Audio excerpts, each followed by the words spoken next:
தாய் தமிழ் உறவுகளுக்கு வணக்கம். 1,00,000 வாக்குகள் வித்தியாசத்தில் வெற்றி பெறுவேன் என நம்பிக்கை தெரிவித்தார். 1,00,000 வாக்குகள் வித்தியாசத்தில் வெற்றி பெறுவேன் என நம்பிக்கை தெரிவித்தார் என்ற தலைப்பில் இந்த காணொளியை காண்கிறோம். 2026 தமிழக சட்டசபை தேர்தல் அனைத்து தொகுதிகளிலும் இழுபறியே நீடிக்கிறது. இருந்தாலும் ஒரு தலைவர் தான் 1,00,000 வாக்குகள் வித்தியாசத்தில் வெற்றி பெறுவேன் என நம்பிக்கை தெரிவித்துள்ளார். அவர் வேறு யாருமல்ல, தமிழ்நாடு முன்னாள் முதலமைச்சர், அதிமுக பொதுச் செயலாளர், தற்போதைய சட்டசபை எதிர்க்கட்சி தலைவர் எடப்பாடி பழனிசாமி 1,00,000 வாக்குகள் வித்தியாசத்தில் தான் வெற்றி பெறுவேன் என நம்பிக்கை தெரிவித்துள்ளார். எடப்பாடி தொகுதியில் அவர் போட்டியிடுகிறார்.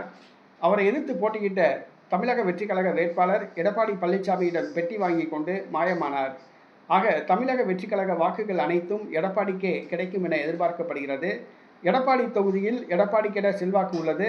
கடந்த முறை 90,000 வாக்குகள் வித்தியாசத்தில் வெற்றி பெற்றார். இந்த முறை 1,00,000 வாக்குகள் வித்தியாசத்தில் வெற்றி பெறுவேன் என அறிவித்துள்ளார்.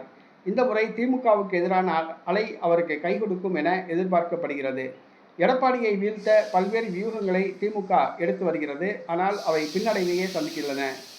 எடப்பாடி தொகுதியில் அதிமுக வேட்பாளர் எடப்பாடி பழனிசாமியின் வெற்றி உறுதி செய்யப்பட்டுள்ளது.